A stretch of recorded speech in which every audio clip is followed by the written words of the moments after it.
एक वर्ष में हमारी सरकार ने जो व्यवस्था परिवर्तन किया है और उस व्यवस्था परिवर्तन के स्वरूप जो परिणाम आज सामने आया है उसका उल्लेख राज्यपाल के अभिभाषण में किया गया है।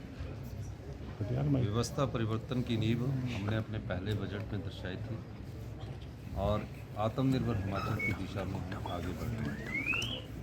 निश्चित तौर पर मैं कह सकता हूँ कि कठिन आर्थिक परिस्थितियों के बाद भी हमने जब आपदा आई लोगों को राहत पहुंचाई, भ्रष्टाचार पर लगाम लगाई, जिस सबॉर्डिनेट सिलेक्शन बोर्ड में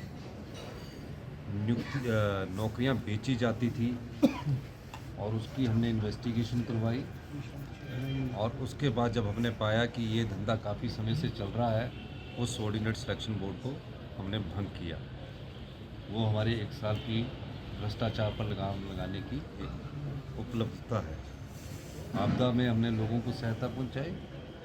उसके अलावा ग्रीन स्टेट का जो हम परिकल्पना करके चले हैं, उस दृष्टि से एक सोच समाज में भी बनी है और हम उसमें आगे बढ़ रहे हैं। शिक्षा के स्तर में, गुणात्मक स्तर में सुधार करने के लिए शिक्षा के संस्थान खोल दीजिए, लेकिन उनकी शिक्षा में अगर गुणात्मक सुधार नहीं होगा तो आपको उसका काफ़ी नुकसान भविष्य में भुगतना पड़ेगा। हमने इस चीज़ को पहचाना और शिक्षा के स्तर में गुणात्मक सुधार करने के लिए हमने नियमों में परिवर्तन किया, कानून में परिवर्तन किया और आज हम कह सकते हैं कि अगला जो एकेडमिक सेशन होगा उसमें पहली क्लास से इंग्लिश मीडियम शुरू किया जाएगा। 6 वर्ष के बच्चे को मेंटल स्ट्रेस छोटी उम्र में ना डाला जाए, तो उस मेंटल स्ट्रेस से राहत दिलाने के लिए 6 वर्ष की कम आयु के बच्चे को पहली कक्षा में एडमिशन मिलेगा। लोग तंग आते थे राजस्व में, अपना इंतकाल करवाना है, अपनी डिमार्केशन करवानी है, अपनी तकसीम करवानी है, अपनी दुरुस्ती करवानी है और हमने राजस्व लोक अदालतें लगाकर 95,000 के करीब इंतकाल के केसेस जो है उनको लोगों के रजिस्टर किया। पहले लोग पटवारियों के पीछे घूमते थे, कानूनों के पीछे घूमते थे, पूरा दिन बैठे रहते थे। निश्चित तौर पर इसका लाभ आम लोगों को मिला।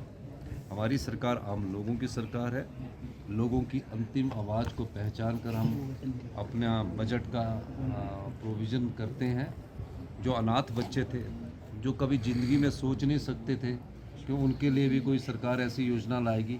योजना को तो हम लाए ही हैं, लेकिन हिंदुस्तान का पहला अनाथ बच्चों को जो शिक्षा देने का संबंध है, जब उसकी उम्र परिपक्व हो जाएगी 27 साल तक, सारा खर्चा उसका सरकार लाएगी। इस प्रकार की योजनाएं हमने समाज के हित में लाई है। ये हमारी 1 साल की उपलब्धता है। इसके अलावा जो विधवा नारी है, जिनके आवास नहीं है, उनके लिए भी हम एक योजना लेकर आए हैं। सर अभिषेक नामांकन कल होगा।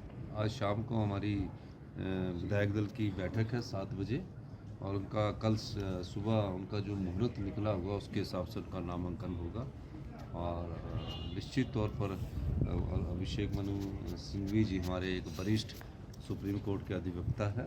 पार्टी ने उन्हें उम्मीदवार बनाया। हम सब लोग उसका स्वागत करते हैं। Thank you.